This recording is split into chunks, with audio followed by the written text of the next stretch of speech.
1. The measure of the flood. How long did Noah really stay on the ark?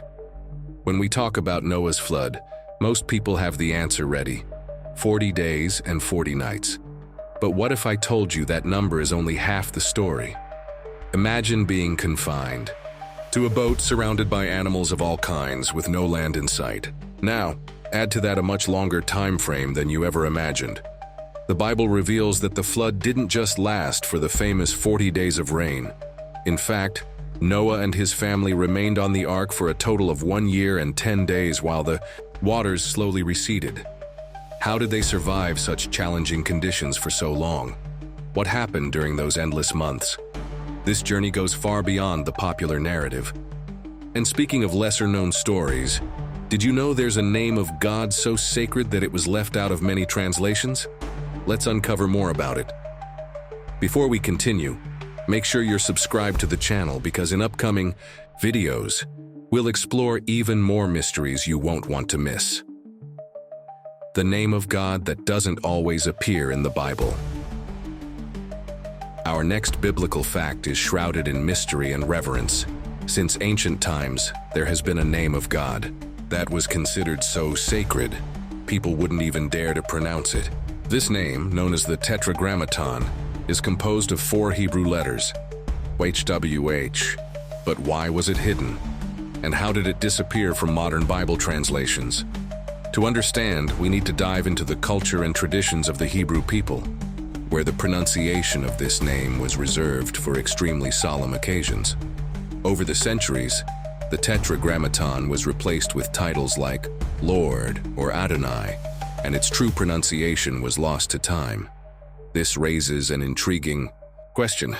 If even the name of God was deemed ineffable, what other surprises could be hidden within the Bible? Like, for example, an entire book of scripture that doesn't mention God even once. Sounds impossible.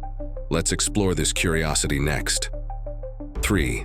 The book of the Bible that never mentions God. Imagine opening the Bible, a book essentially about God, and coming across a story where his name isn't mentioned even once. That's exactly what happens in the book of Esther. But does that mean God is absent from the narrative? Or is his presence felt in more subtle ways, hidden in the details we often overlook? The story of Esther is full of political intrigue, unexpected twists, and heroic acts. It's almost like a historical drama, where the actions of its characters shape the destiny of an entire nation. But why is God's name missing?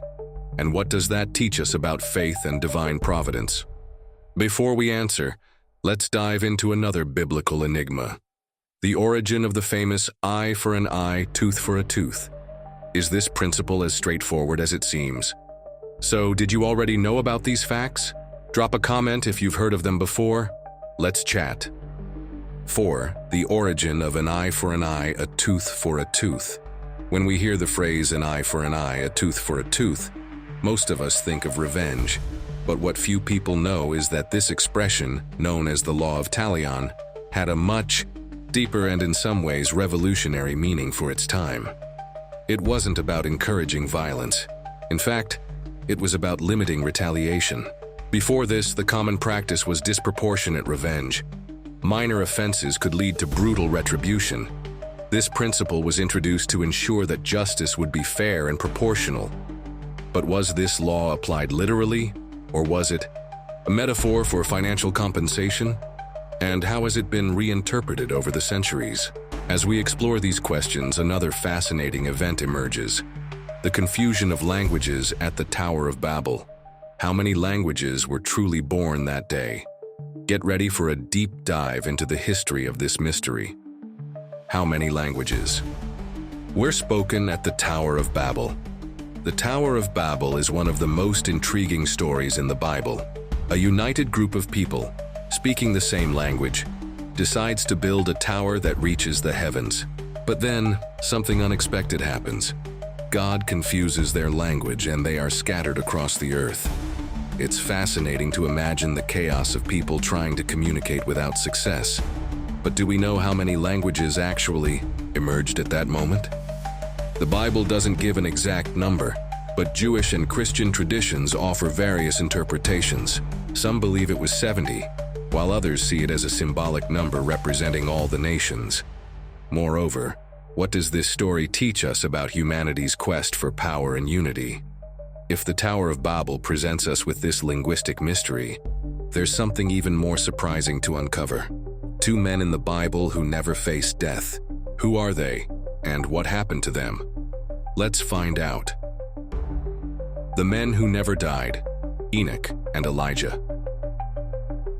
Death is a certainty of life, but in the Bible there are two figures who defied this universal rule. The first is Enoch, mentioned in Genesis, who walked with God and was no more because God took him. But what does that phrase mean? Was he taken to another dimension, a physical heaven, or something beyond our understanding? The second is Elijah, who according to the narrative was taken up to heaven in a chariot of fire. These events challenge our logic and raise many questions. Where did they go? Are they still alive? And why did God choose these two individuals for such a unique experience? Stories like these leave us fascinated and hungry for answers, leading us to another intriguing mystery. Who was the richest woman in the Bible, whom almost no one knows about? Her story is as surprising as it is revealing. Let's keep going. But before we do, I noticed you haven't hit the like button yet. If you're enjoying this content, go ahead and give it a thumbs up. 7. The richest woman in the Bible that almost no one knows about. When we think of wealthy biblical figures, it's easy to recall Solomon or Job. But few people know that the Bible mentions a woman who amassed an impressive fortune, the Queen of Sheba.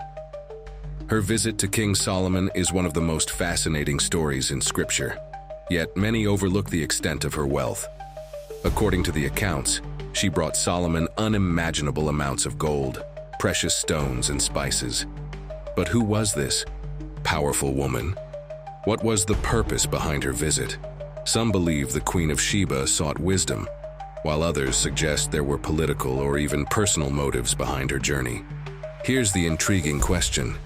If a woman with such influence and wealth appears in the Bible, what else can we discover about transactions and riches in Scripture? For instance, did you know that the Bible also records the first real estate transaction in history? Let's explore this little-known detail next. 8. The first financial transaction in biblical history. Human history is full of financial transactions, but did you know the Bible contains the record of the first land purchase in history? This fascinating negotiation is described in Genesis 23, where Abraham buys a cave to bury his wife, Sarah. But it wasn't just any purchase. Abraham insisted on paying the full price, refusing a discount offered by the Hittites. This act demonstrates not only his integrity, but also the importance of formalizing legitimate ownership. The transaction was sealed in the presence of witnesses, which we can see as a precursor to modern contracts.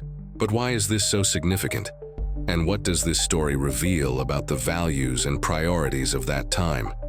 If this detail is already impressive, imagine discovering that even the length and structure of biblical books hold interesting secrets. Let's talk about the longest and shortest chapters in the Bible and what they have to teach us. The longest and shortest chapters in the Bible. The Bible is a collection of books with varying lengths, styles, and purposes. But did you know the longest and shortest chapters contain fascinating insights? Psalm 119, with its astonishing 176 verses, isn't just the longest chapter in the Bible. It's an acrostic poem, with each section starting with a letter of the Hebrew alphabet. This detail reveals a literary and spiritual richness that often goes unnoticed.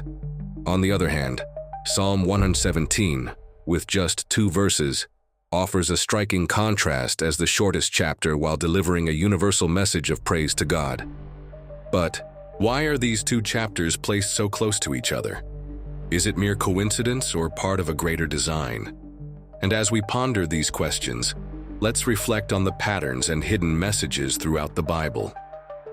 The journey through its curiosities seems never-ending. Thanks for watching all the way to the end. Don't forget to subscribe so you can keep receiving more amazing content like this.